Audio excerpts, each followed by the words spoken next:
down and flush them out. We don't play it with the cuz Welcome to the Hearts of Men podcast, a journey into the depths of men's hearts where courage meets vulnerability and wisdom embraces integrity. In a world that often measures a man by his outer achievements, this podcast dares to explore what truly defines a man of character. We unpack the challenges and triumphs that shape men's lives, bringing to light stories of resilience, compassion, and unshakable faith.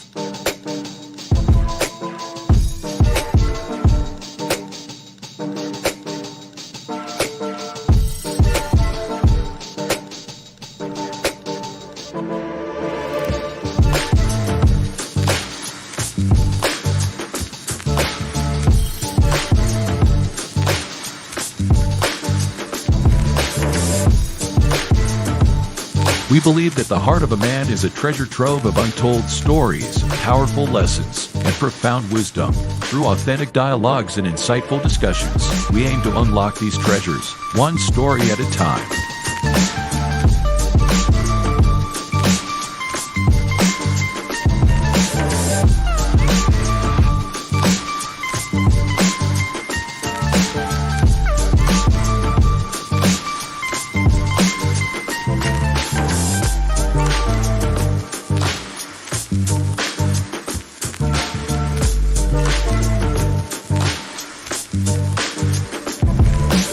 So, whether you're seeking guidance, inspiration, or simply a moment of reflection, you're in the right place. Get ready to be challenged, inspired, and transformed.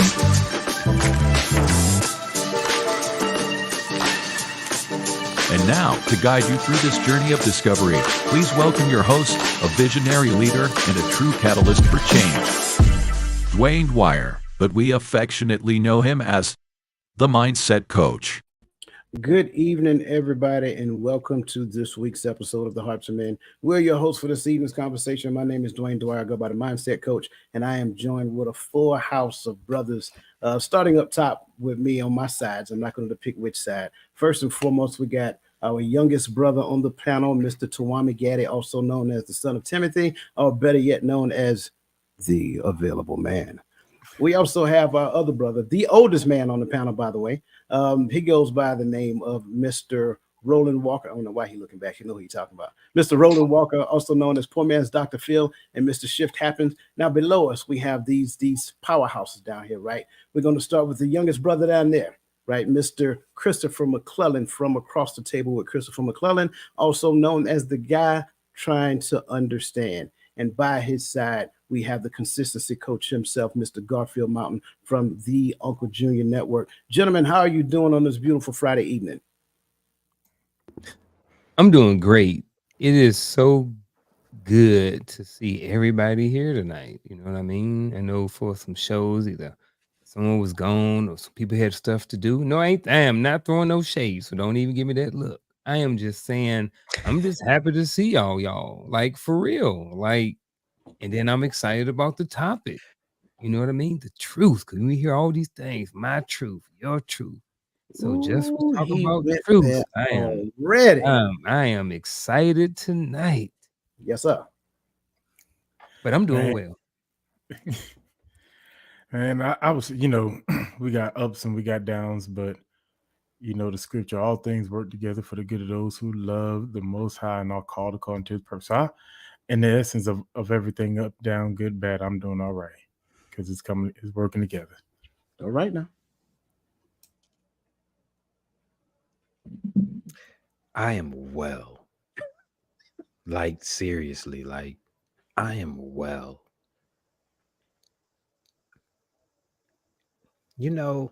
Do you remember a while ago when I said that I was coming to a lot of uncomfortable realizations and a lot of uncomfortable truths? One of the biggest ones that I have is that I do not know how to be supported. Like, I don't know how to be supported. I don't know what that feels like.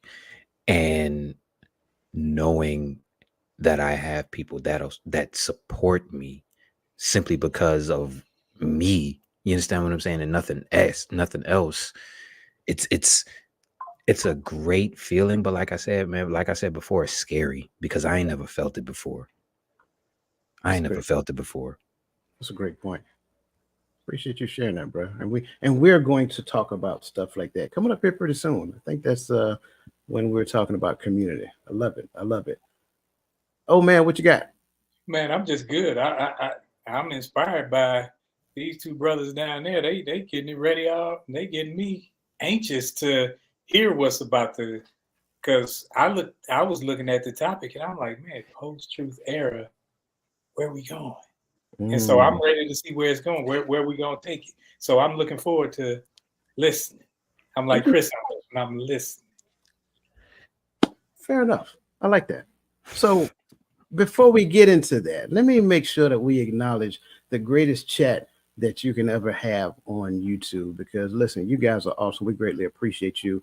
And I think Unc said it best. You know, we miss you guys when we're not here. So listen, I want to make sure I acknowledge each and every one of you by name because you are valued. So that being said, Michelle Ray, Crystal Everett, Nick D, Lisa Keys, N. Ellis, good to see you. Welcome to the show.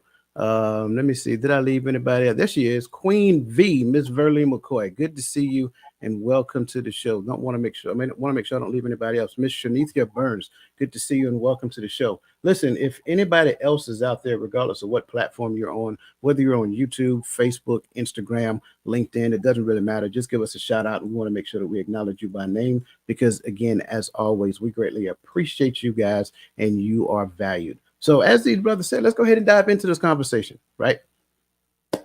Have you ever wondered what it would be like to live in a world where every piece of information you came across was undeniably true?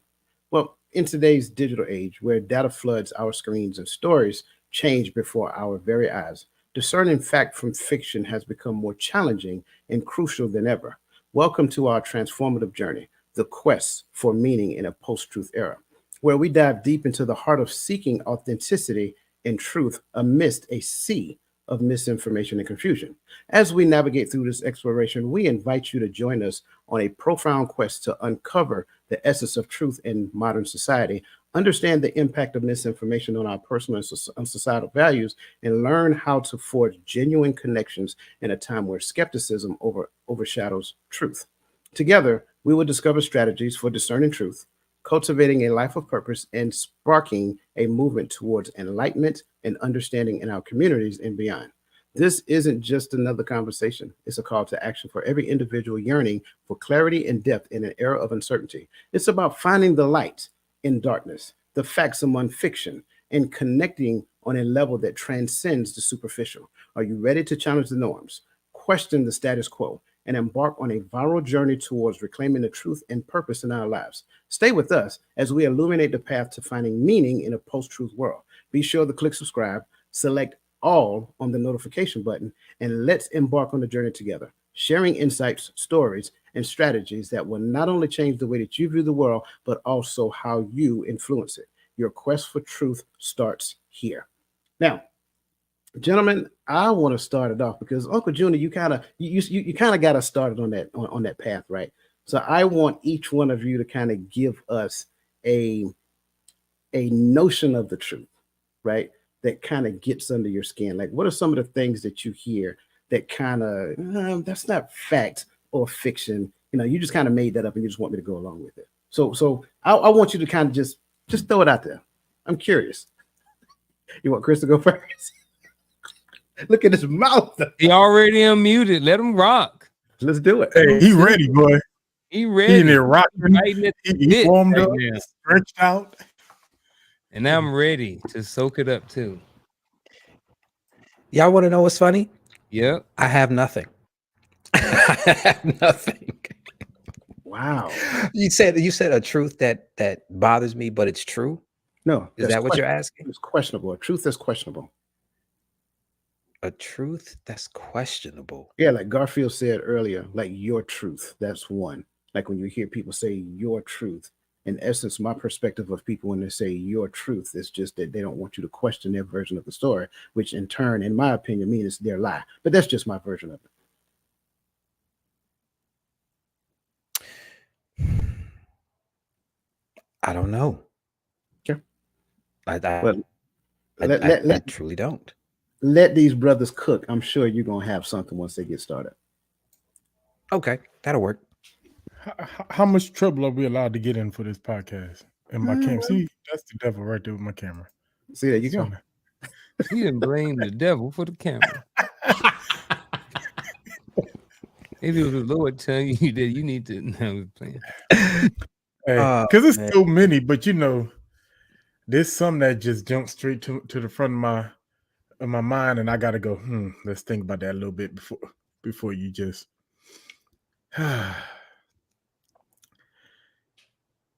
Man. So hey, let's just say with our chest, right? One that gets under my nerve is that there's as many genders as you feel. Let's go there. Okay. Nope. He's just gonna say that and then mute. I mean, is there too much more to say? I get it. Like,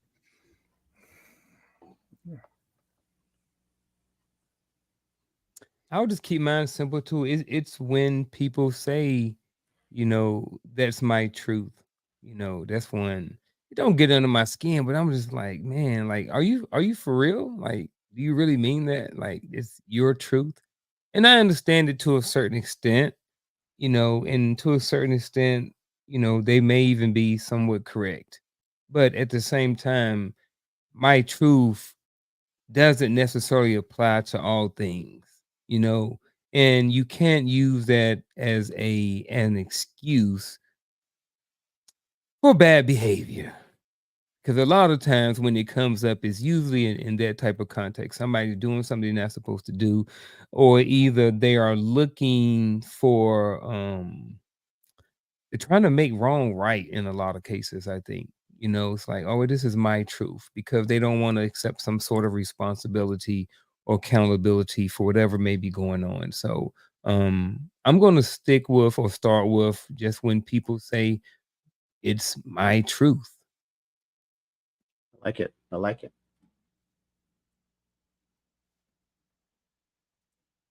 You're muted, old man. Yeah, and I was thinking, because I just had one, and I was thinking about what President Biden said a couple of years ago when he was running. He said something that he made like it was just a matter of fact conversation. And he said, well, if you don't vote for me, you're not black. And it was insinuating that black people should and are all of the Democratic thought or Democratic Party. But is he lying though? Yes. Yeah. To a certain extent. Yeah, I feel both of y'all on this one, because in the sense of making a statement, if you don't vote for me, you're not black, is not true, right? Because you're insinuating that all people are Democrats, right? But also on the flip side, I feel where you're going, Coach, because most black people, especially if we're uninformed, we blindly vote Democrat, and we don't allow nothing else to shake us. So I kind of feel you. Very well. Yeah, that's what I meant. What he said. The whole we're going to vote. Most people are going to vote Democrat regardless of research, getting any information or anything. So I do not want to go down that rabbit hole. We are not going down that rabbit hole. Thank you. yeah, because I own a red shirt. If you don't stop. And I got a flag on my hat. I absolutely love it here. I think thinking that you can possess all of the truth is arrogant in itself. I do not believe that there is a thing as your truth. There is the truth and the story you want to tell yourself in the movie you got playing in your head that only stars you, but you play all the characters and you direct all the you play all the roles. Or am I overstepping here? No. Don't pay my face. My face is based upon Lisa's comment in the chat. It ain't got nothing to do with you. Yeah, I'm just saying. It's a That's my whole long. take on it. I don't understand the whole your truth, my truth. There is the truth, and there's the thing in your head that you want to believe. And don't think that just because you believe it, I have to. Shut up. I got you. I All would right, I'm say done for the evening. I would say mine's is when you hear people use the notion as I did everything I was supposed to do, um, in conjunction with, I'm agreeing with Garfield because that's my number one pet peeve there. But when people say I did everything I was supposed to do, that is automatically wrong because no one has ever done everything that they were supposed to do. I don't care who you are. So just a few of those things out there. And by all means, if you guys want to add yours in the chat, I'm agreeing with Lisa. Sugar don't go on grits, and that's it. Final, no discussion. All right. So No, that she's saying that that's the truth that needs to be debunked. I'm no, sorry, that but is keep not going. what she said. She said sugar doesn't go on grits. If you don't understand Southern delicacies, then go on back where you came from. Anyway, Can I make a confession tonight? absolutely. It depends. Go ahead. I have never in my life had grits. Okay. Bruh. So we can accept that. You're not missing nothing. Facts. All right. Listen, let's go on and get this party started. I'm with you, Nick D. I agree. If you want cream of wheat, eat cream of wheat. Stop messing up grits. Okay. First and foremost, I want to make sure I acknowledge this because I believe this to be a fact across this board. Again, we call it empowering perspective for a reason because we empower everybody's perspective. Therefore, that means here we believe that everyone is a subject matter expert of their own perspective, their own opinion. And if we get to the point to where we can hear other people's opinion, then we can get closer to what I call the truth. I'm agreeing with Chris, I think it was you, to where nobody has absolute truth. And I've been saying that for a long time. No one is absolutely right or absolutely wrong. I think within the lines of every wrong statement, there is some version of fact in there. And I also believe that when in most cases, in the line of some of the things that are said that is factual, there is some version of that can be proven that's not factual in there as well. So no absolutism in anybody. Therefore, here we value everybody's opinion. Therefore, if you're here, by all means, give your opinion, share your thoughts. We value them all. Trust me, we'll bring them to the stage and we'll talk about them as well because we greatly appreciate them. We greatly appreciate you. Listen, we care about you. That's really what this is all about. And that's why these gentlemen volunteered their time to come here and serve you every Friday. First and foremost, we're going to start off with the key point of the nature of truth in modern society. So, gentlemen, that being said, in your opinion, how has the perception of the truth been altered? How has the perception of the truth been altered? Oh, this one is easy. It's been shamed, demonized, and attacked by emotions. So this way, the only way they've created an avenue to navigate around truth that would never allow you to lead back to it. Because when the only thing you deal with is the feelings aspect or the emotion aspect of it and how it may affect me, it it creates conversational directions that will never lead us back to the core truth that is being discussed. And that's in almost every realm of reality. Well, with me being on my journey and being on the outside looking in, I guess I could say the perception of truth has been altered simply because the truth is 9 times out of 10 based on one of two things: science or nature. And there are a lot of people out here fighting a nature. Like, seriously, there are a lot of people out here fighting their nature as a being. And that's when emotions get involved. So the science or the nature of it gets thrown out of the window because I got to care about how you feel about the science or the nature that I'm talking about. You understand what I'm saying? Does that make any sense?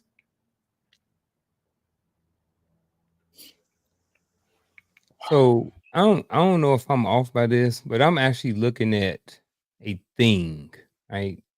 When I look at this question, in my opinion, how has perception of the truth been altered? I'm going to say Don't get mad at me, chat. There's a lot of females in there. However, comma, makeup and filters. Is that too far off if I go down this road, coach? That's Okay, all that's right. your perspective.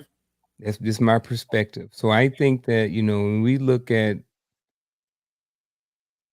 I'm speaking about social media, but it don't have to be social media. You know what I mean? I think when there's an excessive amount of makeup that's worn, I think it kind of detracts from the perception of what's actually the truth. I think that when people only post pictures of themselves with filters on, I think at the same time you are again altering the truth. And I think that, it's fine depending on, what your desired outcome is. But I think that um in my opinion, a lot of times people when they see these things and I will say this because like you take a child is I work with kids, right? So I work in elementary school and I see fifth grade girls all the time and they have this perception of what reality is because they see on social media the superstars with a lot of makeup and how they're presenting themselves. And then they see all these filters and stuff like this. And then when they're comparing themselves to their fifth grade version of womanhood, it doesn't look like that, And I think that sometimes some of these, and I'm just speaking about makeup, and right now I'm not talking about anybody. I'm not trying to step on anybody's toes or anything like that. I'm just speaking in general. And I think that, sometimes these fifth grade girls are having a hard time just dealing with life in general, just because, like I said, their perception of what's real that's not what those superstars look like, or those people with those filters look like all the time. There's a filter put on there, or there's makeup just put on to display a certain image on social media. So that's where I'm going to go with. I think perception of truth is altered by in global society by whoever controls the narrative. And those that did the conquering control the narrative. So now history books make up their truth. It may not be the truth, but it's how they wanted to depict it. So they could write it in or write you out and write your advancements or whatever it is out, depending on how they wanted to sway the thought. And yeah, I'll stop right there because history is a thing for me. I do, and I like where everybody's going. I think every um, perspective wants value, and I'm agreeing. For the most part, I think sometimes there is a false representation of people. There is a false um, perception of reality, should I say? I'm gonna start off by saying that when I can create space, gray space between what's right and what's wrong.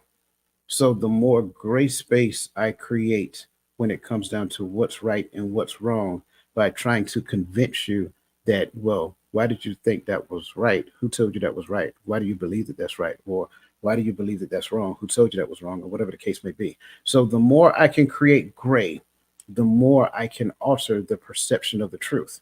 I can also start questioning and asking you certain questions as it pertains to certain things, like how does this look as it pertains to the truth versus what is false, and then in the space of fact versus fiction, or in the space of reality, we start questioning facts. Not that we shouldn't question facts, but we don't validate the facts that we question. So we get to make the facts up because we kind of saturate it with this thing, and I'm gonna go there already out the gate, because I want us to kind of really get after something here. I would sugarcoat facts and say, well, this is how I feel, and you can't tell me how I feel. Therefore, if my feelings, based upon what everybody is saying in society, are valid, and you can't tell me my feelings are valid, therefore I can remove fact, replace it with feelings, and now what you have is that gray space in between fact and what isn't fact. That's how I'm going to start it off.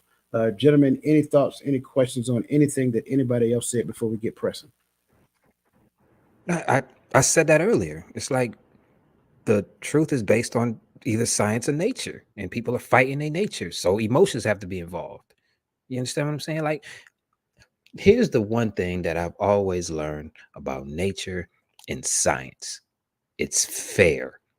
It doesn't care who you are. It doesn't care what race you are. It doesn't care how tall you are, how much money you make, what skin color you are. It's fair. It just is. And I think that's why you're starting to see so much. I think this is why you're starting to see the loud minority kind of implode, because the loud minority has the microphone now. And they're the way that they're representing us is just ridiculous. But you're starting to see nature take over, and their whole ideas start to implode. And now they eating each other. You understand what I'm saying? It science and nature. Those are two things that are always fair. Nature always wins in the end. Nature Too. always wins. Like we could like everybody could fall off the earth right now, but eventually the trees and all of this stuff is going to fall down. All the wood in our house, everything's going to be gone in 1,000 years, and it's going to be trees that's going to upgrow and weeds and everything else. Nature always wins. Yeah, and I think where the problem comes in, I don't think it's always necessarily everyone disagrees with nature or science. It's that we believe that our perception of it is what makes it the truth. Like this, because you see, and I'm not on here really to argue and fight, so just don't jump at me after this. Just gonna No, say I agree with handle you. me with love. But it's when you say stuff like, hey, because there's a shadow from the sun, that means there's gravity, or that means the earth is round. And that means, well, 1,000 years ago, they believed the same science proved that the earth was flat. So both the same one scientific truth that there's a shadow from the sun, which people use to tell time, leads to two different perceptions of that truth. But when we say that my perception is the guaranteed truth, what it does, it leaves out room for further discovery, for further studies. And so we sit there and we believe that this perception is what makes this the truth. And no, the fact that there's a shadow from the sun that allows you to tell you the time of the day is the truth. What you perceive from that is your own responsibilities, not my responsibility to take that in and own that. I like it. I like it. I agree. I like what I think Lisa said up there as well.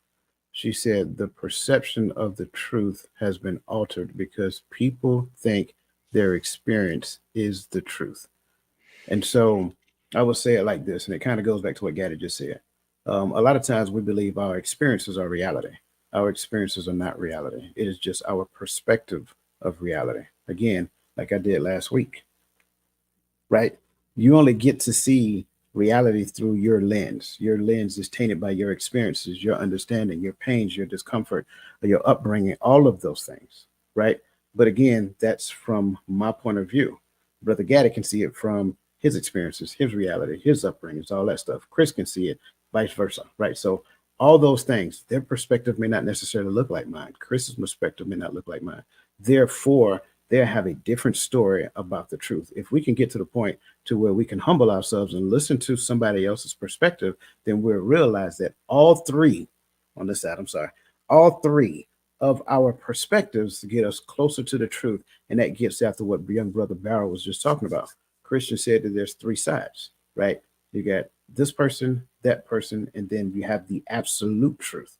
And so the issue is that the absolute truth, no one has 360-degree observation of the absolute truth. And there lies the problem.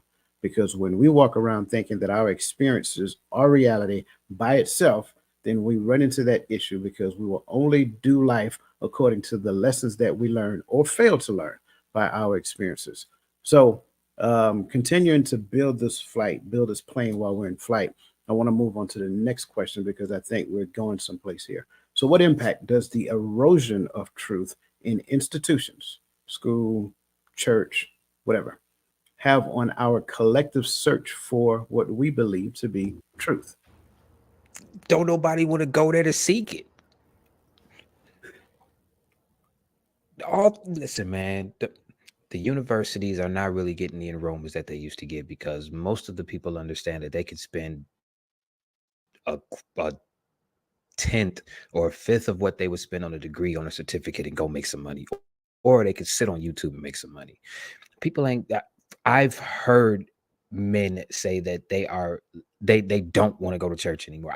Matter of fact, I was just riding with somebody that I went to church with, and he said, I don't want to go back there. It's a bunch of uppity people looking down through their nose at us like they ain't never did nothing wrong. I could never be myself. Don't nobody want to go there and hear that. Like, for real. Like, so yeah, that's the major impact in itself.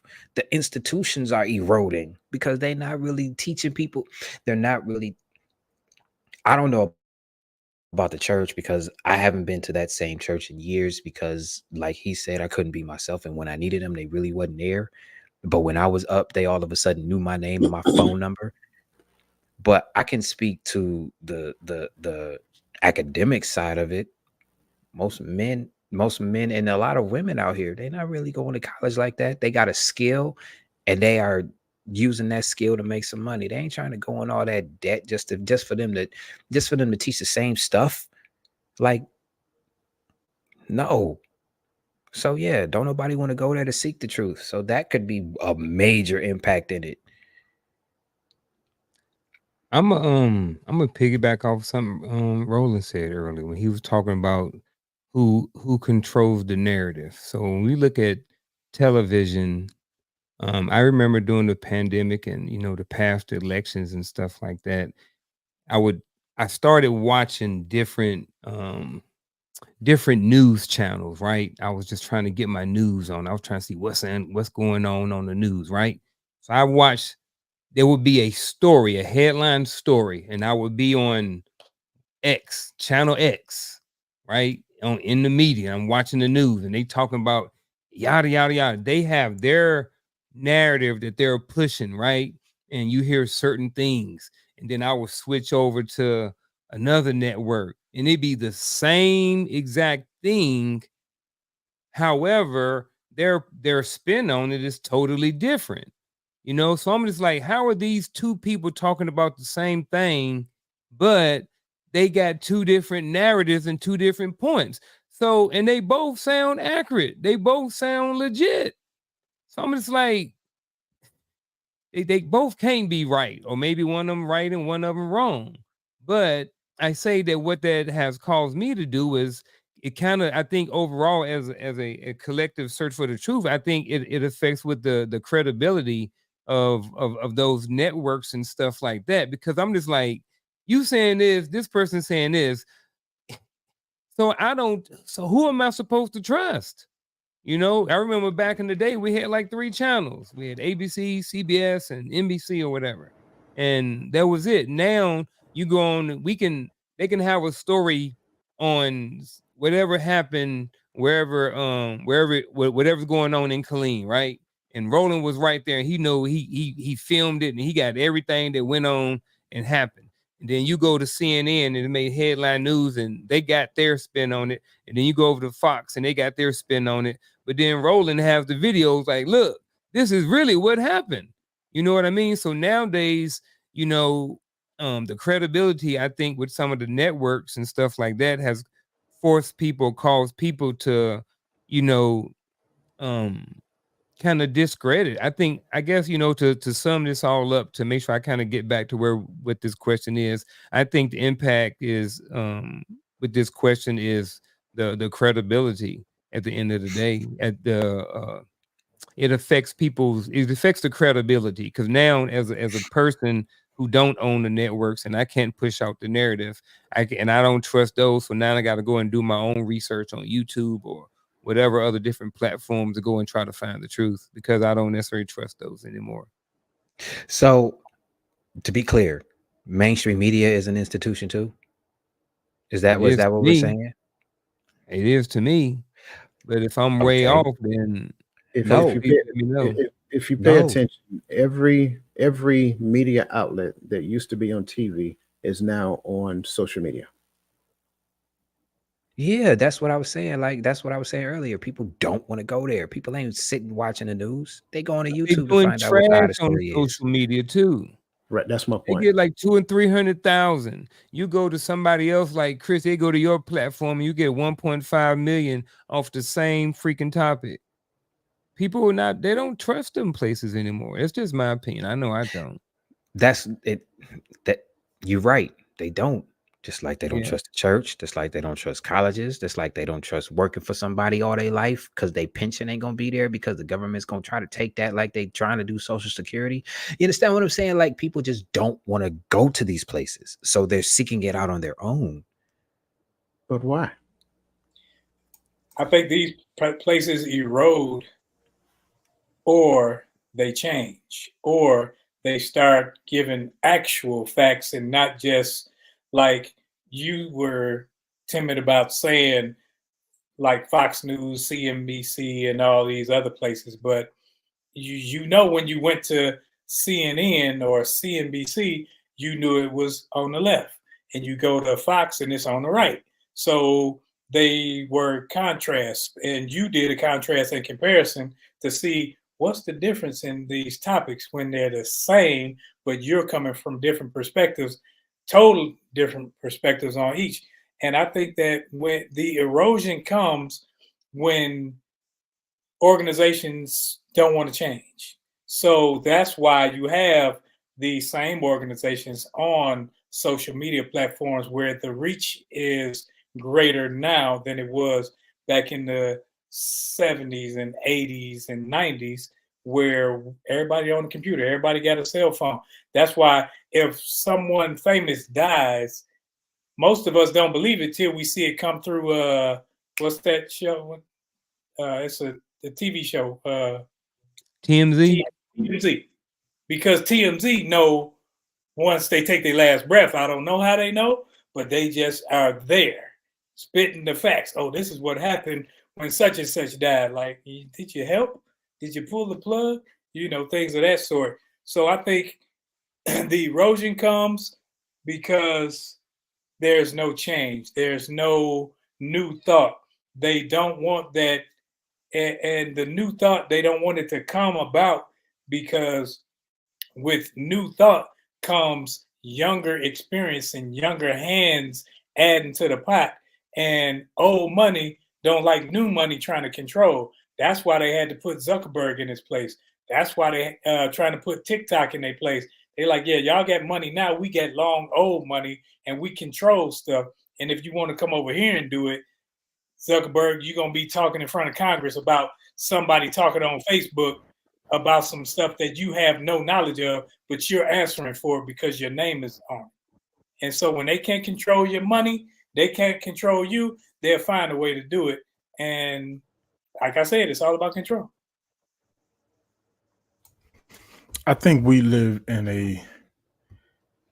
a sense, for the sake of a conversation of searching truth and the perception of truth, and in this whole conversation, we have two different dimensions, right?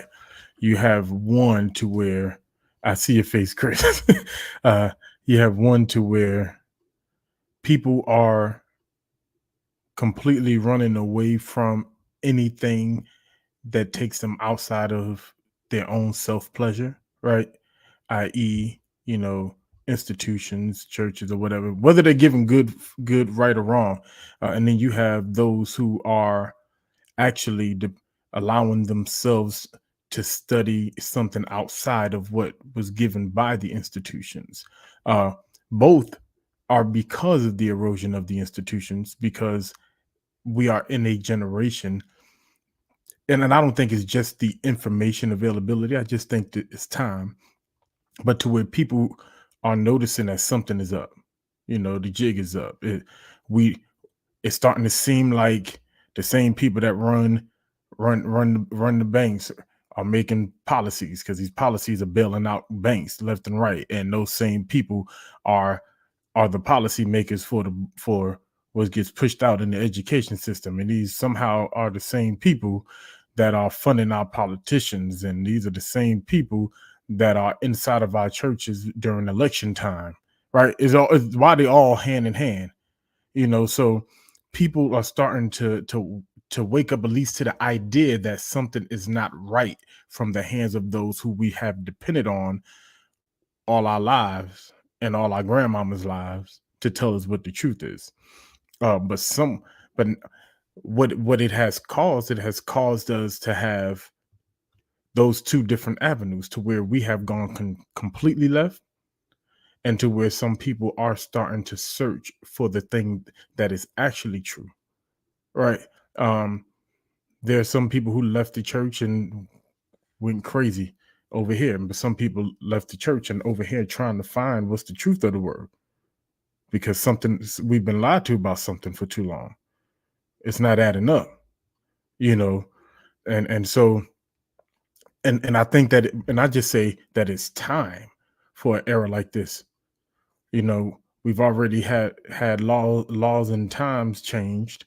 Now the next change has to come about, to where we're calling good evil and evil good, and we see that erosion of truth going on the right, where we just completely flipping everything that has made the world run just as natural law.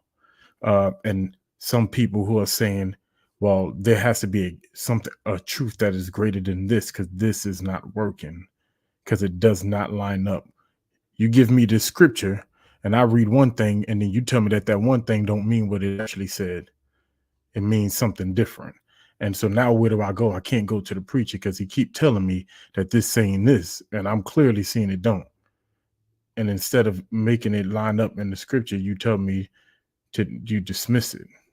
So I can't go to the preacher. But if I go to grandma going to tell me the preacher's always right.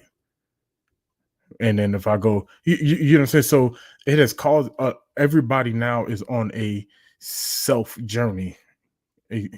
And that's why I think we ended up coming due to the erosion of these institutions. So now you see those two different windows playing out. That's all leading to things coming together in its time. Yeah, I got you. I like all perspectives. I think there's a number of things to be understood here. And I think Ms. Verlene McCoy is spot on. And it kind of sums up what everybody else said, right? It's all about control and power. Okay.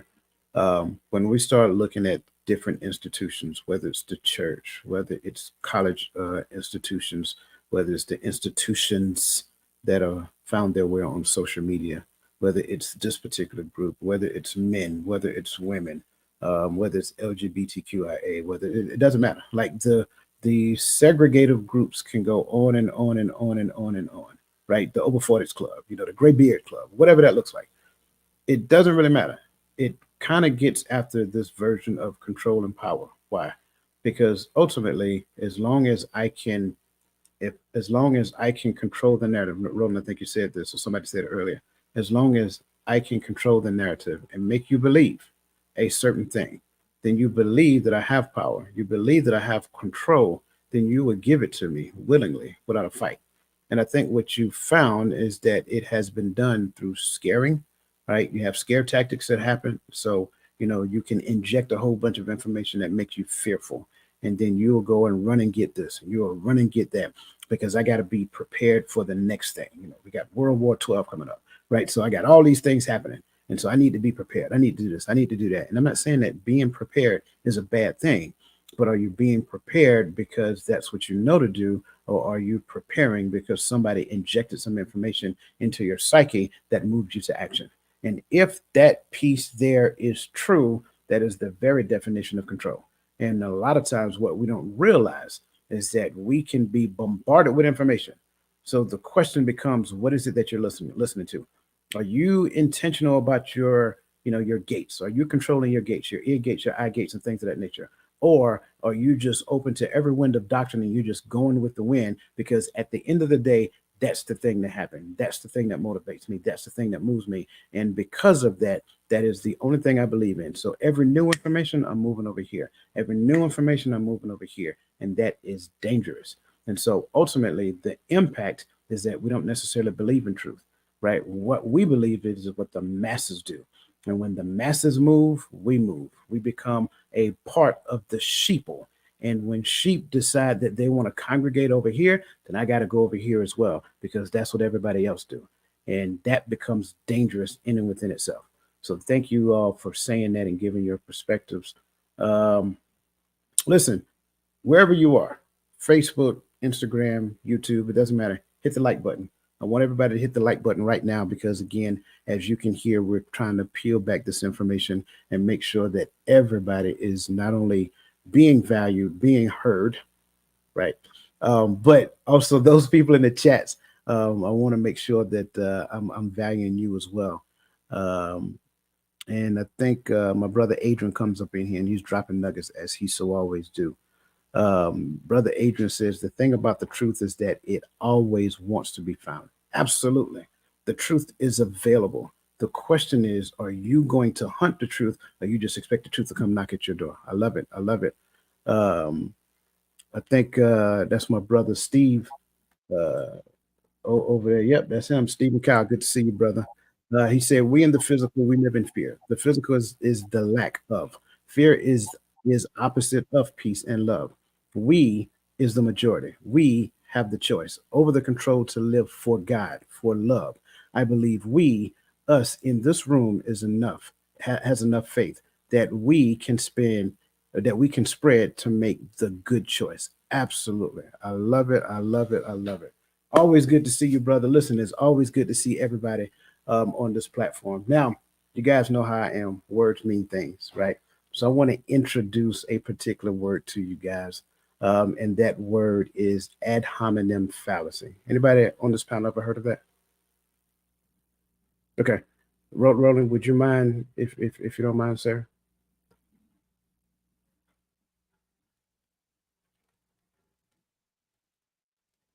You froze. Oh, never mind. There you go.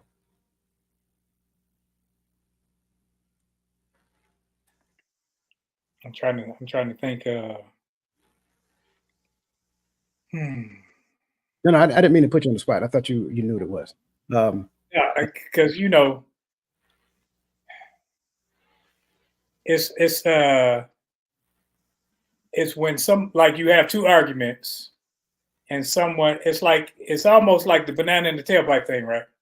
Where someone will have you, instead of me spitting facts, saying something factual about a person's argument or whatever, I will make the argument about something totally not even what we're talking about, just to throw something out there.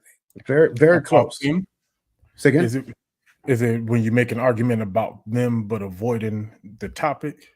I attack him. Nah, you attacking the person instead of attacking the argument. There you go. Okay. There you go. Yeah. That's an ad hominem fallacy. So it's like, let's just say me and Roland is in a debate and he say a thing, and the thing that he says, I don't even address it. I start talking about him, and I do it through the version of, I think Kevin Samuels used to say this all the time, naming, what is it? Blaming, shaming, and guilt, naming. and the need to be right. Well, I think it was naming. Chris. It was blaming, shaming, and name calling, right? So what the person who exists in hominem fallacy, they will not respond to their perspective. They'll respond to that person and call that person a name, kind of like what we talked about last week. So last week we talked about gaslighting. And so and I think Uncle Junior was the one who stated this. Like, if a person labels a person as a thing, you're a gaslighter, or you're gaslighting me, or whatever the case may be, then what ends up happening is that the conversation at that point is totally derailed, because they don't necessarily want to entertain the facts. Now, again, I'm not saying that that's 100% across the board. There is absolutely some people who actually intentionally try to distort the truth for the sake of trying to make the other partner feel crazy. Going back to Roland's Shaggy example from last week. However, we have to be careful when a person intentionally avoids what you're saying and go around it and kind of says something totally different that's directed at your person, right? You know, you men always do that. You women always do that. You know what I'm saying? You people from the South, you always do that, or something of that nature. Or, you know, can't stand you guys over 50 years, you know, over 50, because this is what you always do, right? So generalizations, to me, I'm just making that up, man. Generalizations is a thing that we have to be careful about. But because I have a philosophy that generalizations are always wrong. But when we start talking about ad hominem fallacies, we're attacking the person, not necessarily what the person is saying.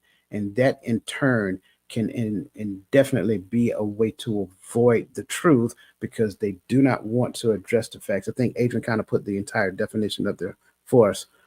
He says it's an attempt to discredit someone's argument by personally attacking that person. Absolutely. That's exactly what an ad hominem fallacy. And here's the deal. I'm not sharing this for you guys to go out and say, ooh, you're ad hominem fallacy me. No, that's not what I'm saying. The goal is for us to search ourselves to make sure that we don't do it to someone else. Like if somebody gives you information, respond to what they're actually saying. Don't go around the information and talk about the person. So thank you, Adrian, for get the one he says up on that as well. If a person attacks you and not your argument, then they have nothing else of value to add to the conversation. That can and cannot be true. I don't want to go that far, but I definitely appreciate where you're going with it.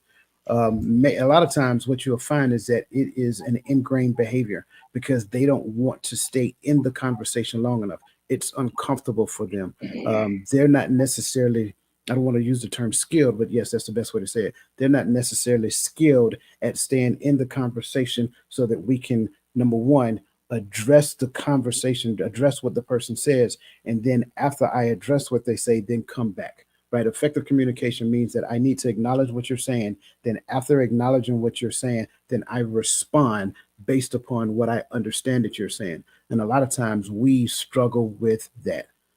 So any other points that you guys want to add to ad hominem fallacy? I just want to say, as you breaking this down, and as I'm reading the comments and reading the definition here, I realize that is the conversational skills of our so on quote unquote uh Politician. leaders in our community. Yeah. Well, and politicians, but think about it, in our community, who's our biggest voices? Our comedians. Whenever you hit our comedians with a real question about something that is going on or something they're addressing, right? Because, you know, sometimes comedians will make jokes to attack a certain point or position.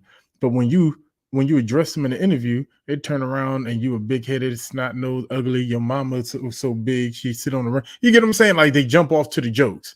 Yeah, I had to go to the jokes we grew up on, but they jump off on the jokes and roasting. But these are our community leaders. These are our biggest voices in our community, and just thinking about it, that terminology is actually the way that we speak and have conversations that we don't like to have. I That's the would say new way.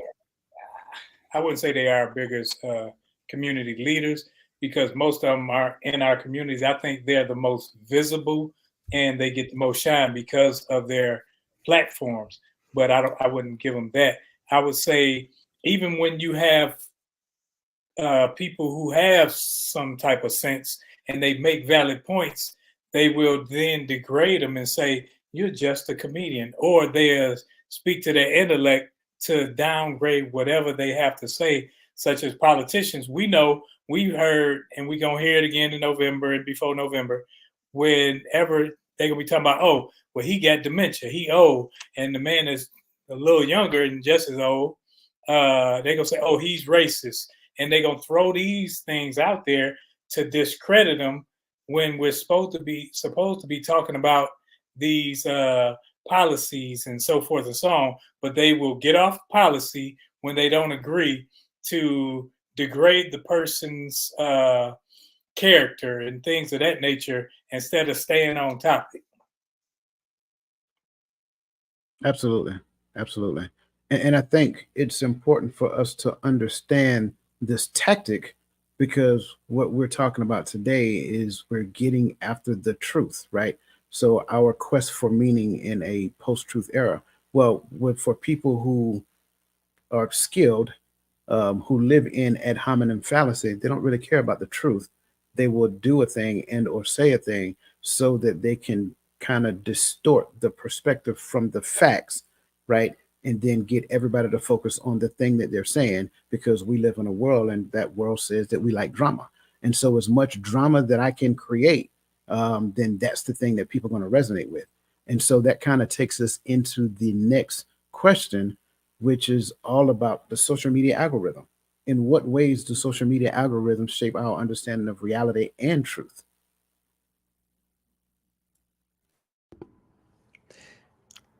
I think unless you find a way to change your social media algorithm, is going to be constantly feeding you things that you agree with.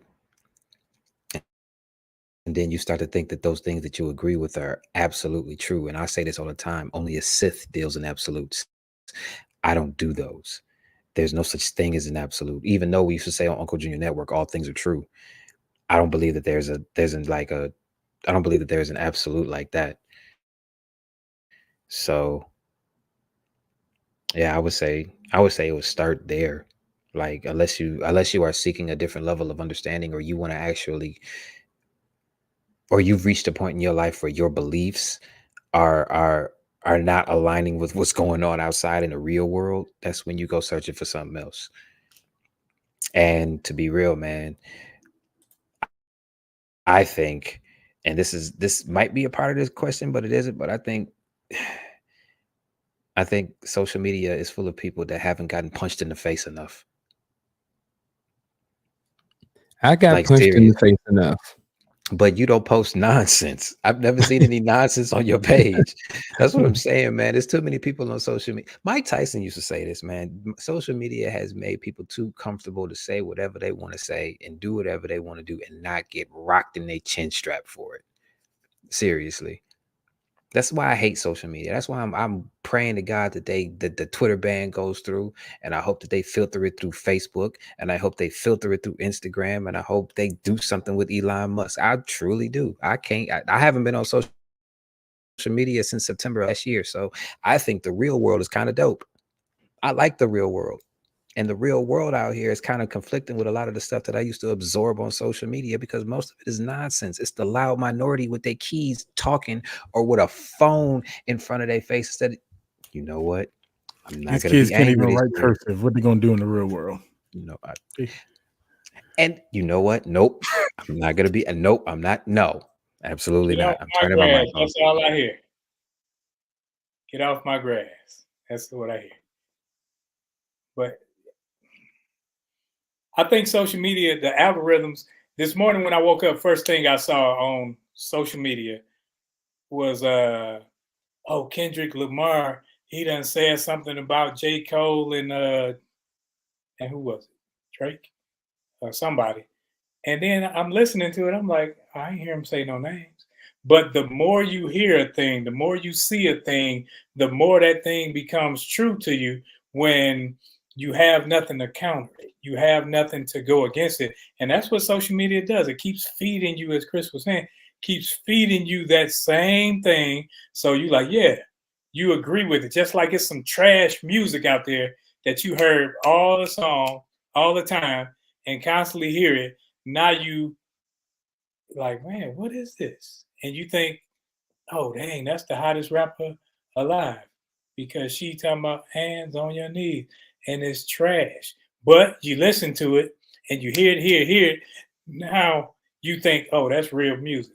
Some people, because that's the only thing they're hearing. And when your algorithm constantly feeds you the same thing, you have the same thought. That's why I just sometimes you got to back off and come on it and go to specific things and do some research.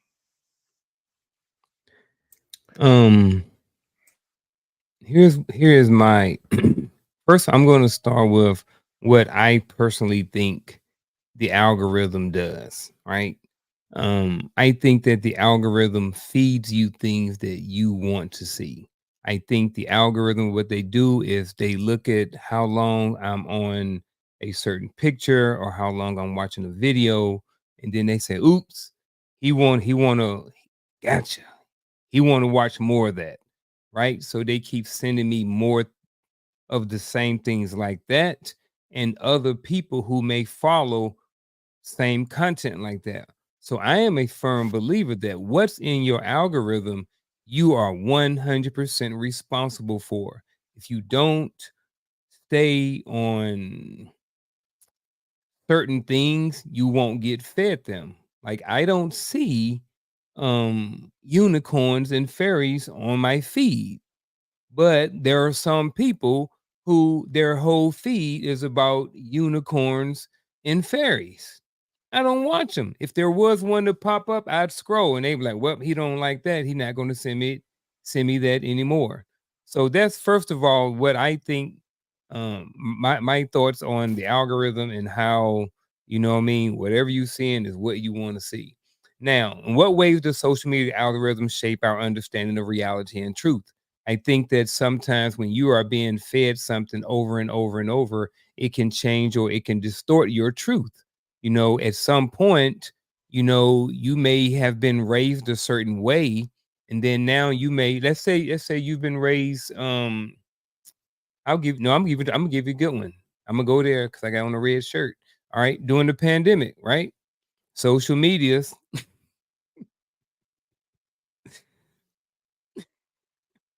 All right. So during the pandemic, like I said, I started looking at different sides of the coin.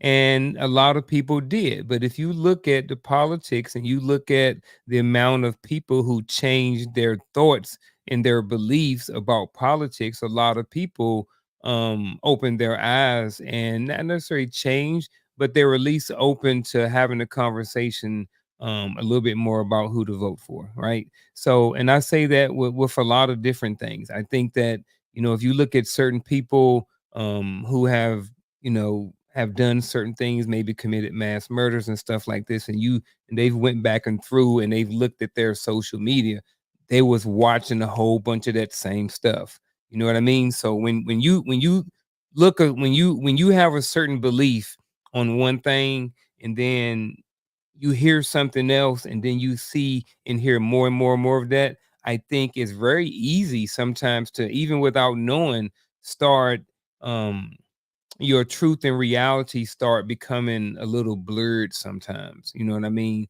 But I think that's where, like what Roland said, you have to, sometimes either pull back or, get off social media or go and do your own research from a different place. You know what I'm saying? And sometimes when you go to a different place, sometimes even the original place, you know what I mean? Because like I said, we have a story on CNN, you have the same story on Fox, where if you go to the source, Roland has the phone, he recorded the thing, you can go to Roland, you can go right to the source and find out the accurate information. So that's my 2 cents. I like it. Am I last on this one? Yeah. Yes, sir. I'm gonna be the youngest on the panel and do the young thing. I'm not gonna attack social media by itself. It just centralized how we were fed narrow-minded thinking in the real world when we used to go outside and scrape our knees and jack and mess up our elbows and play tackle football on the concrete, But oh yeah, in the South, y'all had grass. We couldn't play on the grass. I'm just trying to understand what you're going to say. Go. But but growing up, I had a narrow way of thinking, right? It was based upon, of course, my experience, right? And what was fed to me, right, by our social institutions, the schools and the preachers. And some of the teachers were also the preachers, right? So, you're fed the same thought process over and over again, even in the real world, because your mama said the same thing that the pastor said, because you only went to the church with your mama because of mama. So you heard the same information regurgitated on every hand. Same way as living on social media and your algorithms feeding you the same information over and over again and keeping you in a narrow space of thinking. The only thing that allowed me to see the world a little bit different was getting out of that environment and getting into a new environment, right?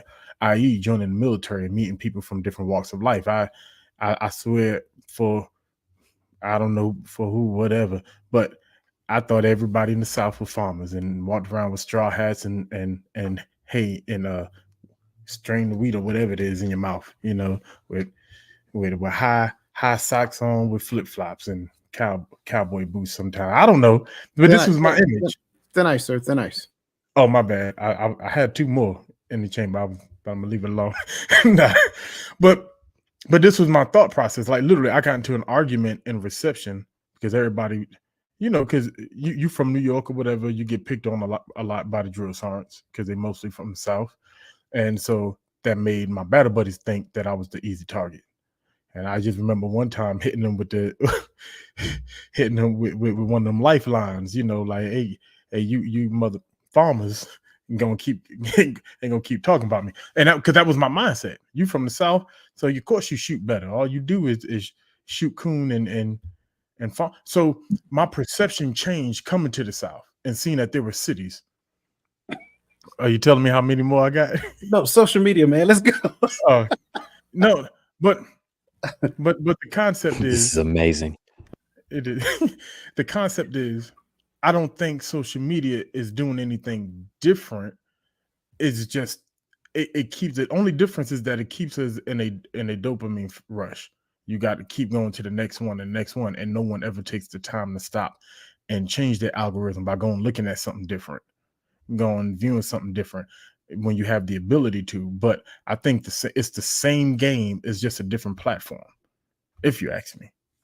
I got you. Adrian, you are all in my head, bro. I'm not gonna lie. So it's two ways I look at it. Okay. I think it was Uncle Junior said that pretty much people, you can go ahead and bring it up. Pretty much people go to social media and they pretty much shape the algorithm based upon what they watch.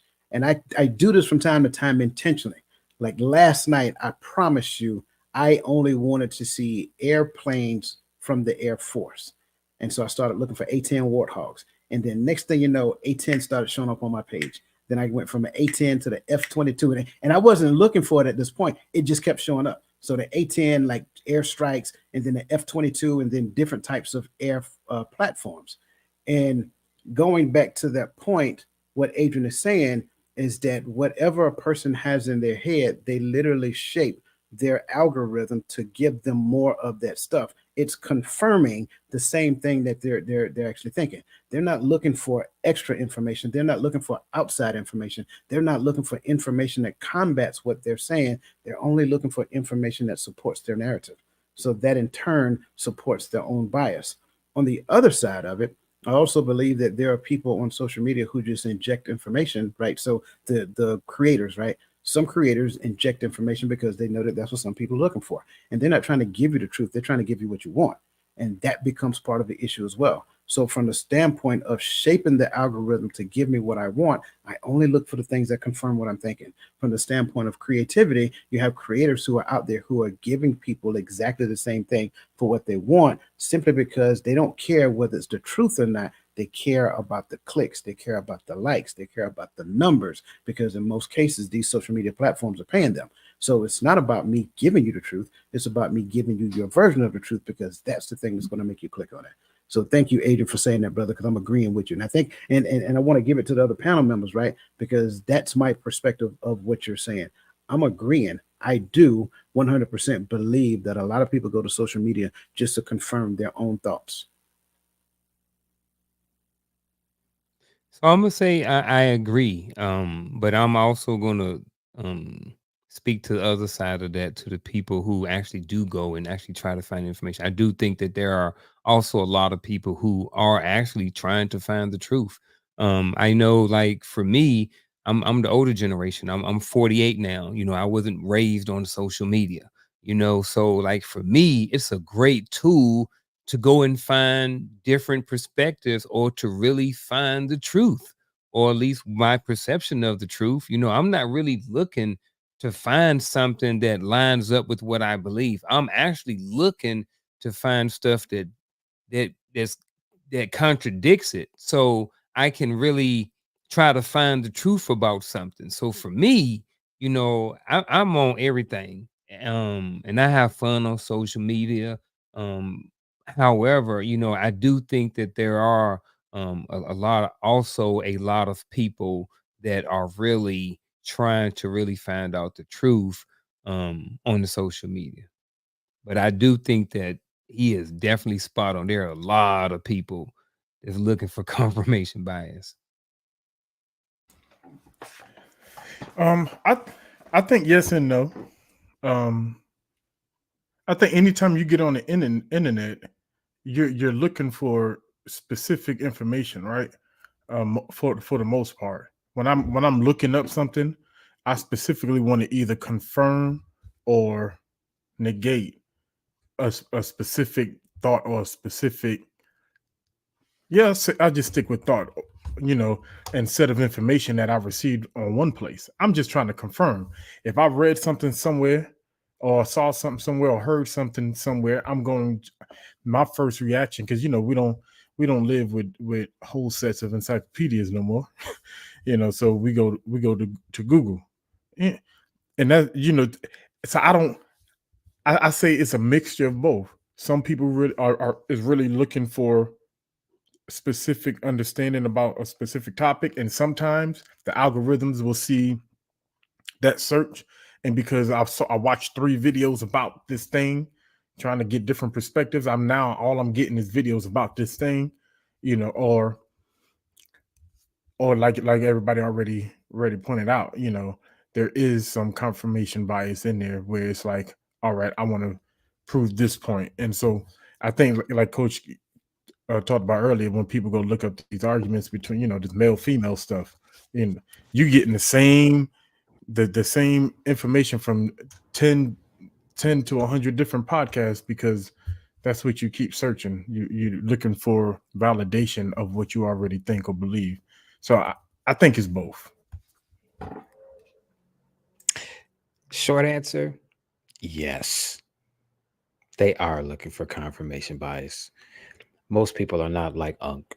Most people are not like, I'm saying, most people don't have that frame of thought to actually go look for things that challenge their perspective, so maybe they can actually learn something. Most people go to pages that challenge their perspective to fight. That's really what it's turned into. This is why I don't do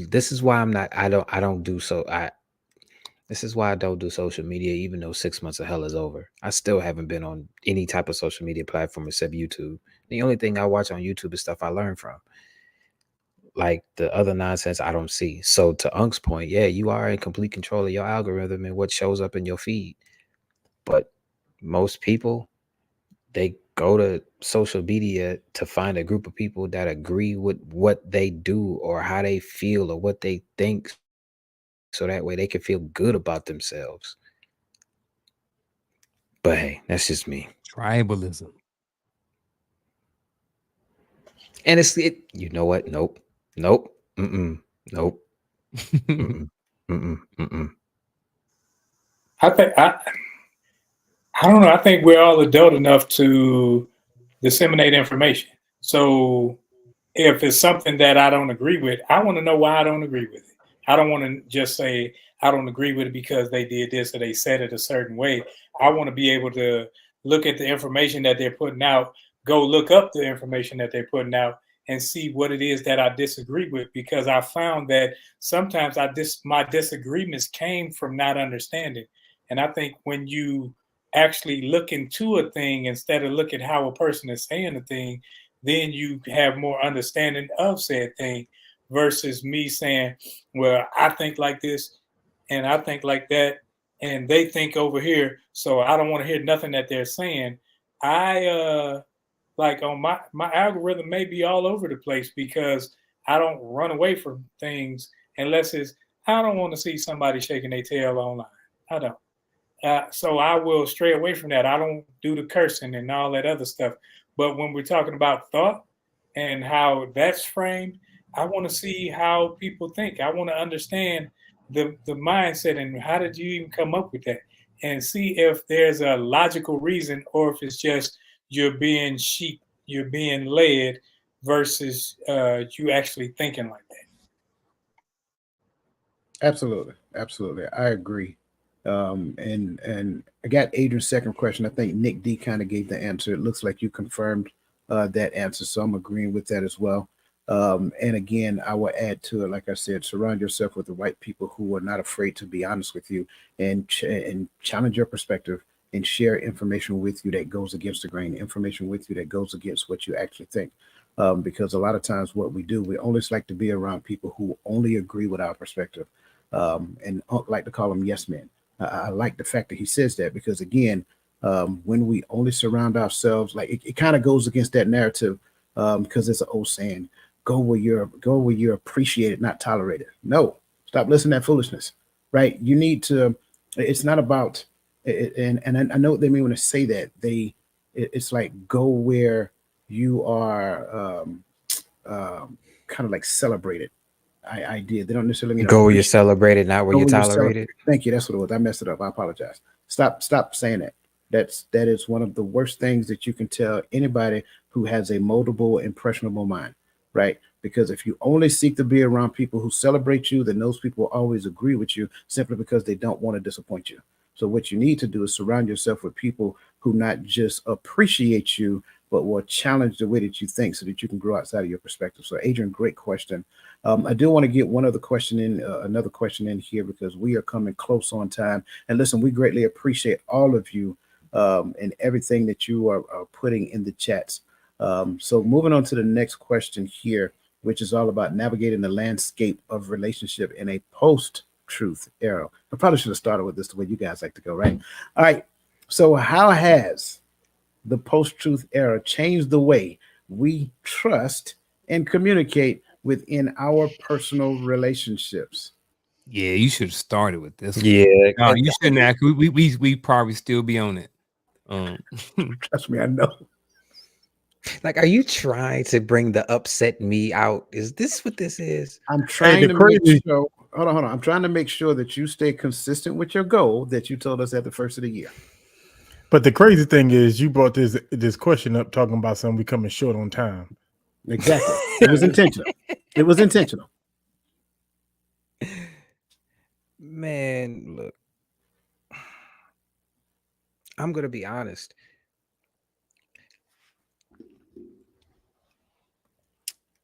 It kind of, I don't think people communicate. I think people talk. You understand what I'm saying? I don't think people communicate. People, and to pick and to actually bridge this to the last question that we had up, a lot of people think that just because we challenge them on what they think or what they believe, that we're attacking them as a person. Like it's so ingrained in who they are that they can't tell the difference. And it's not that. You understand what I'm saying? It's not that. We're just trying to figure things out, and we're asking questions because 9 times out of 10 we don't understand and we're trying to figure it out. It ain't that we're not trying to make you. The post-truth era has turned us into a bunch of talkers and not a bunch of communicators who are actually willing to sit down with each other and learn something instead of trying to be right in this unhealthy competition that we have with each other. It's goofy. So you mean Being right ain't all it's cracked up to be, man. So you mean I can learn something in a relationship? Yes. Oh, okay. I just want to, I think Absolutely. it's devalued the relationships because of exactly what Chris said, and because now we can walk around with masks on, because I can cherry pick information that I know won't upset the relationship, and I'll never give my true thoughts because I know that's going to disturb the peace. You don't want to hear it, or I don't want the backlash from it. So I'll merely say what I can say in this circle, but when I'm in other circles, I can be myself. when I'm over here, I can be this person because I'm wearing masks everywhere I go. So we walk around talking about no new friends, no fake friends, but we new people everywhere we go because we jumping from conversation to conversation, being whoever it is that they expect in that situation. But bro, as men, ain't that what we were taught? At least in our romantic relationships, right? Happy wife, happy life. So we disguise the truth, we hide the truth, we give lies just so we can keep peace in the home. Yep. You know, I'm gonna bring this back to what I said earlier. I really wish whoever made that phrase up, I really wish I knew who they were, because I really want to punch them square in their face. I promise you. Just so that everybody know, we do not promote violence. We don't, but seriously, man. Man. Ooh. But So you're right, though. You are right. We were taught to suppress. But go ahead. I'm sorry. No, you good. You good. I'm with y'all on this one. I think we have become too selfish to communicate. I don't believe that we were taught that relationships were about the relationship, which means both of us are working for each other in this relationship, right? To relate. So to relate with and for one another, right? So the problem comes in is if I truly communicate, then there's a chance that I won't be happy with the outcome.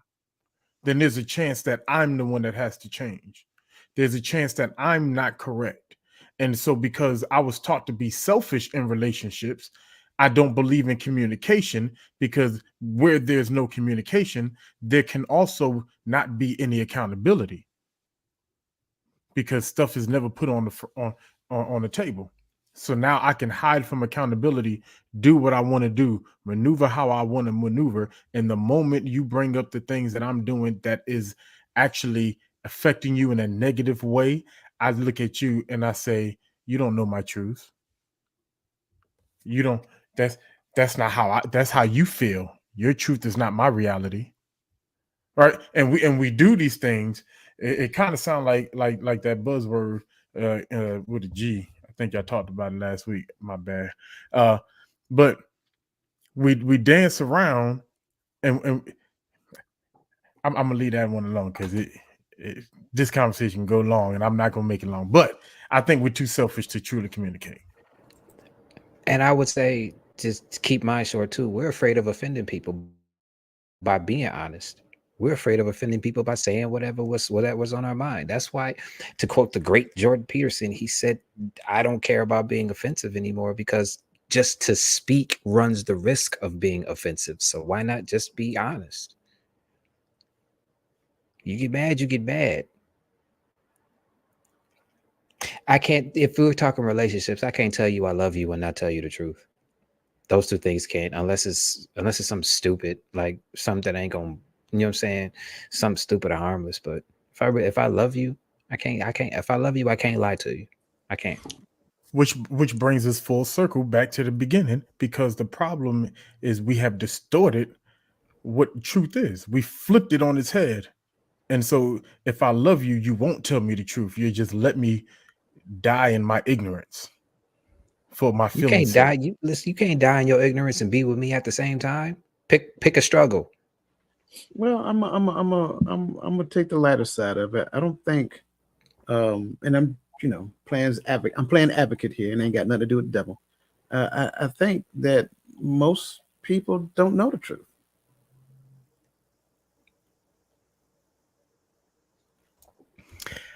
I would agree. I agree. But they don't know the truth. I'm treading on thin ice. Listen, I'm not doing this tonight. Don't know the truth. Most people don't know the truth because too many of us were taught how to be non-self-aware. We were taught that. Like, I keep asking how much trouble can we get in on on this episode, but Wait. Before you move any further, you said we were taught that. What were we taught again?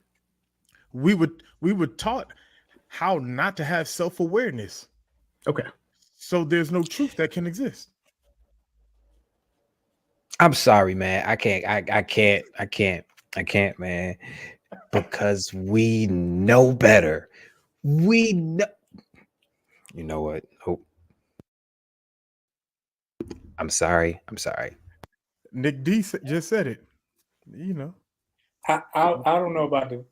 I think we were groomed to be a certain way. That's why we don't like when people don't speak to a certain way. So we, I think we don't know how to marry communication and emotionalism to where one doesn't take over the other. So now, when a person isn't talking calmly to nice to us, we think they're acting a certain way. So we're not listening to the words they're saying. We're merely listening to their tone. We're hearing how they're saying it and alleviating all information simply because of their emotional response, because we've become emotional beings to where all information given. That's why in church, when you go to church, they know how to get you emotional, because emotional, you give that money that's quiet, and you jump, you shout, and you had a good time, and you didn't learn anything. You learn, oh, what did he talk about? I don't know, but he said he died, and then you leave and come back the same way you were last week. And so when it comes to us communicating, I think communication is us relating one to another. The scripture says, it talks about us, come, let us reason together. And that's, Yahweh saying, let us reason together, because there's one truth. And let us come together on this. Let us have our established foundation on the truth. Then we can actually talk. We can actually communicate, because nothing else matters. But we bring in everything that matters. Well, you talking to me like this, and it doesn't matter. I'm trying to express myself, and that's a form of expression. But you can't get past my expression because you are offended by it and aren't paying attention to the words that I'm saying. And we can both leave splintered instead of leaving connected. Look, you're kind of quiet on this one, bro. You all right? I don't want to leave you out. Man, can I be honest? Yeah. Man, I forgot I was on the show. Bro, I was locked in on what everybody was saying. I'm just like, listen, I'm just like, boom, boom, boom. And it was like, it wasn't until like not too long ago that I was like, oh, I need to get me a talking point. But I tell you Bro, what, because I was really listening and paying attention to what you guys were saying, because one of the things, like, how have the post-truth era changed the way we trust and communicate within our personal relationship? So I say that I kept thinking of the word like separation. I keep thinking about like how things are like I guess I'm gonna go to social media again, right? So a TikTok video comes up, right? And I get it, and I show it to my wife, and she don't get it. You know what I mean? It's like, say for instance, like, oh well, wives are supposed to do X, Y, and Z, and this is what I want to tell her, but she ain't really receiving it. You know what I mean? And then I'm just like, well, I'm rock with this, and she like, well, I ain't really feeling that. You know what I'm saying? So I think that sometimes it can just cause separation or I guess division. I think, yeah, like in relationships and personal relationships and stuff like this. So I'm just gonna keep it short and just say, separation or division, just to be and leave it like that for the sake of time. So but I'm gonna inject another thought real quick, because I'm gonna focus on the word trust. Because I think a lot of times within the scope of relationship, we put a mantle on a person that they were never supposed to be able to attain. So what ends up happening is, because I take the term trust and wrap it around your neck, now that puts me in the driver's seat. Why? Because you cannot, I don't care what you do, you cannot appease me 100% time as it pertains to trust. And so what we do, we sling that word trust around every time we turn around in a relationship, because anything that you do that does not line up with what I would do personally, now you have violated my trust. So that's where I'm going to, do my inject right there, and I'm gonna just lean back and let the fireworks flow. Or not. Look at y'all being I don't passive. know. I Mhm. think You ain't when it comes lying. to trust has to be something that you establish, you work at. How It's do I do that? because How do I do that? How do I establish trust? Give me a blueprint real quick. I'm saying when I'm saying trust, I trust your actions. If you normally move a certain way, I don't expect, like people say, well, I don't trust nobody. I trust everybody, plain and simple. Because if I'm establishing a relationship with you, that means I'm spending time with you, I'm communicating with you, and I see the consistencies. The consistencies are the trust. It's not whether or not you do what I want, because when you do what I want, that's me just getting my way. Go ahead. But if I observe it, is that not objective fact? It has to be. Right. So it's So not that I am trusting what I see. There's no need to trust what I see. It's there. It's obvious. It's right there. So So you what trust. you're Yes. so what you're saying is I trust this person to continue to do the exact same thing from henceforth to the rest of our time in this relationship until we die. No. That's Exactly. saying normal situations, if you throw me a ball, I'm gonna catch it. Normal situations. Until you But turn if 90 some- years old and you don't have that same reflex. right. So now things change, and that's why it's a relationship, because relationships should not never ever stay the same with humans. They should never be, it's just okay, well, you just like this and you just like that, because there's growth, and there's you, you may regress. And that, sir, proves my point. So I Because can't, right. So if relationships grow, then I can't trust you to continue to do the same thing that you've been doing. Only but thing I can I trust, can do, go ahead, get it. but I think the trust is not in necessarily in the doing, right?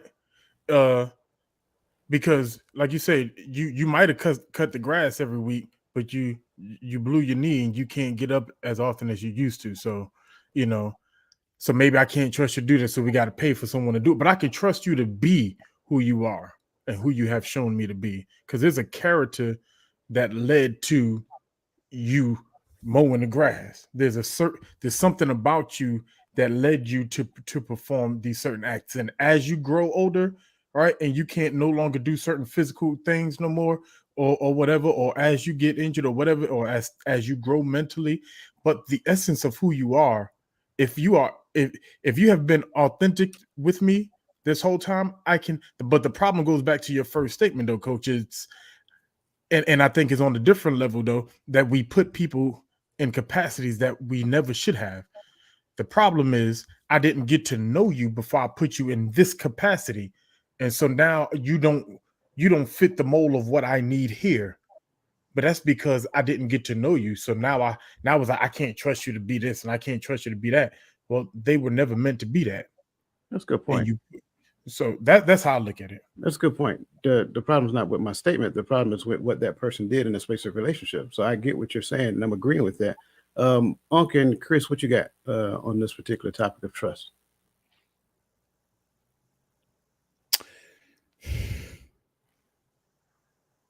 It's difficult for me because I'm not really trusting because of what I've been through.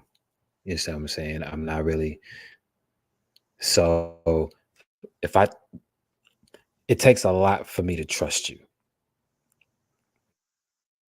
You understand what I'm saying? And it is about what you do. It's about what you do and how you do it.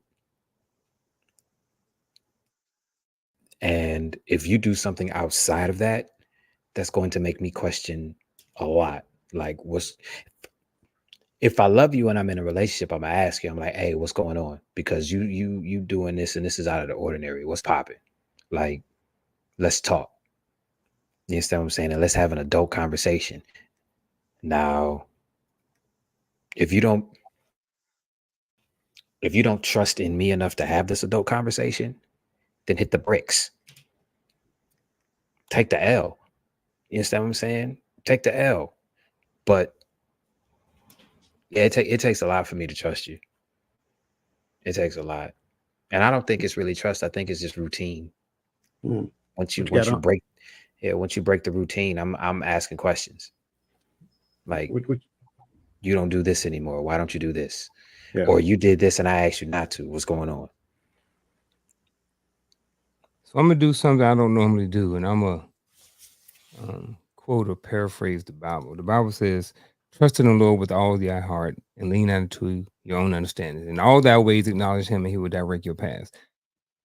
Just making a decision. So for me, trust is simply making a decision. Either I'm going to trust you, or either I'm not.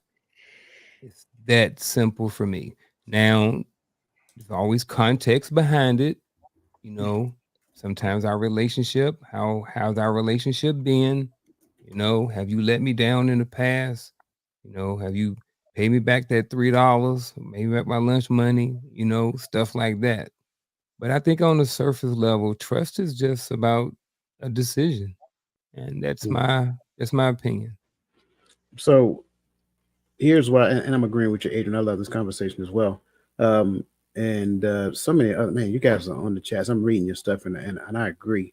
But it's just that easy to create confusion in the midst of a conversation about something that you never was taught about. Because I'm agreeing with, I think it's Lisa, and what Uncle Junior said, what he quoted from the Bible, which means that I never have to put you at the mercy of my observation of your deeds when it comes down to this thing called trust. I think Gaddy mentioned character. Character is the thing that I am looking for because your character should come from a particular place. Hopefully, the same place that mine's come from. And we have not achieved perfection in that, right? We are growing in that. So when I'm looking at your deeds and I'm judging your deeds and I'm holding you hostage to the perception of my belief of what I'm observing in your deeds, and I do not have I do not believe that you have the ability to grow. Now that kind of puts me in error because now I have what I tend to call like a Pharisee's perspective of who you are. So I am going to judge your deeds based upon my understanding of what you should and should not be doing. Therefore, at that particular point, you know, it's washed, it's trash, it's whatever the case may be. Now, if you're intentionally damaging the team, for me, all bets off. Just go call the spade a spade, right? And that's not anything that you're going to quote from anything. I'm just saying that when you are intentionally damaging the team, that's totally different because you are working against the team, intentionally trying to destroy it. That's kind of like my perspective when it comes down to there. But when it comes down to this whole thing called trust, there's a lot of gray when it comes down to it. And I think we've seen that just in the midst of our conversation right here just now, because some people say, hey, this, and some people say, hey, that. My thing is, I'm looking to see if you're trustworthy. That's totally different because if you're trustworthy, that means that we're looking at it from a different perspective now. We believe in the same thing, and to what degree? And if we see that we believe in the same thing, and to that degree, and we're moving in the same direction of life, then we can make a decision that says, hey, we can unite. Therefore, I don't hold you to the mantle of trust because that's what I'm supposed to do as it relates to the Most High. But I hold you to the understanding of trustworthiness, which means that we are both striving to be more like Him. And then that way I can look at your deeds today, and then next year your deeds look different. Why? Because you've grown, I've grown. So we don't do the exact same thing that we did last year. We don't do the exact same thing we did 5 years ago. Why? Because that's where the growth has to happen based upon our understanding of what we're doing. So that's just my take on this particular question. Listen, I greatly appreciate you guys and everything that you're saying in the chat. I greatly appreciate you guys giving us permission to continue to go long because I knew this question was going to go long. And if you see these brothers were waiting with bated breath to come back, I got to hold them up. Got to hold the lions at bay because I got to let you guys know. But I want to make sure I got to let you guys go. But but I want you guys to know that I greatly appreciate you guys staying with us. So with that being said, I'm gonna ask you guys to be real brief on your final thoughts, real brief. Chris, we're going to start with you. Then we're going to swing around to Uncle Junior. Then we're going to go back to Gaddy. Then we're going to go to Roland. And then I'm just going to close it out for the night. So with that being said, Chris, you have the floor as it pertains to the quest for meaning in a post-truth era. I'm going to say this and then I'll just mute my mic. My final thought is simple. It is okay to have independent thought. It is okay to seek out what you need to seek out. And it's okay to seek out things that challenge what you want to seek out so that way you can learn something. It is okay for other people to have opposing ideals, and it's okay for them to challenge what you believe. You're not always right. Get out your ego. That's my final thought.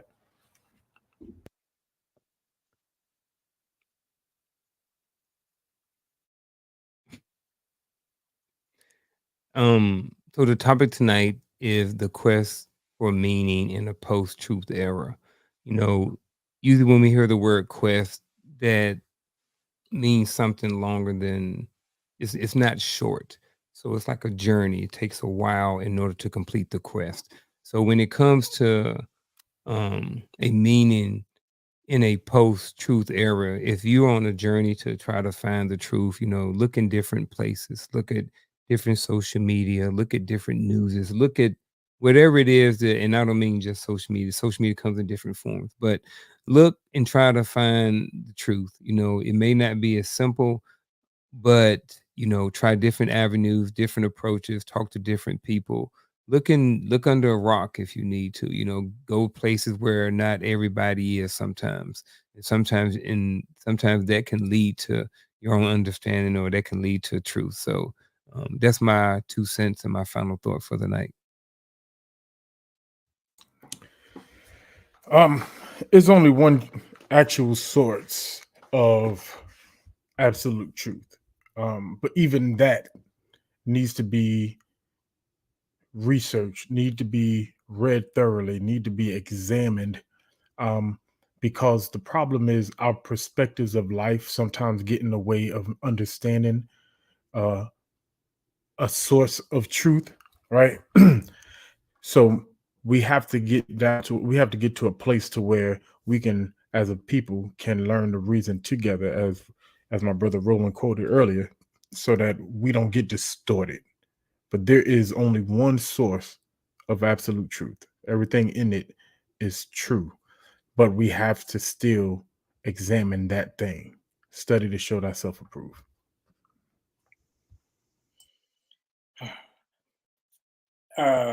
About this topic, I think people can cherry pick information and speak loud, spreading misinformation. So it's vital to remember that facts remain the foundation of the discourse and informed decision making. Despite the challenges of promoting critical thinking in media literacy and the reliance on credible sources.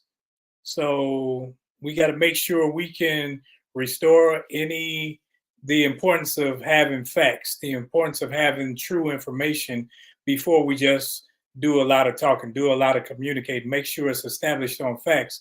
And that way it'll help shape for a more informed and responsible society. Listen, I don't have any final thoughts. That's it. Well, I just want to say that I appreciate you guys. Take me back to the floor. There we go. I just want to say we appreciate you guys. I can't stress that enough.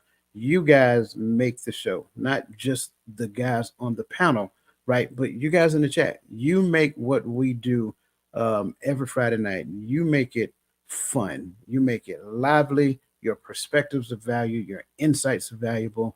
I'm looking at some of the things like you guys were just being awesome. Nick D, Adrian, Michelle, Miss Verlene McCoy, Lisa, like you guys are like, I'm looking at some of the things that you guys were putting up here, and it's just amazing. I just hate that we couldn't bring them all up as we were talking, but I want you to know that we see you. We appreciate you. You're valuable in this space. That being said, listen, tomorrow morning, 10:30, it'll be myself and Lisa. Queen is out. She had surgery, so let's make sure that we pray for our sister. That way she can get well soon. We love her. And we want to make sure that we're spreading that love. I will announce it again tomorrow morning how much we greatly appreciate her. And you're right, Nick D. Go get some grits. Don't put no sugar on it. Listen, you guys enjoy the rest of your evening. I see you guys who show up tomorrow morning. If you don't show up, that's okay. We still love you anyway. Listen, have a great evening, a great rest of your weekend, and let the best version of yourself be a blessing to someone else.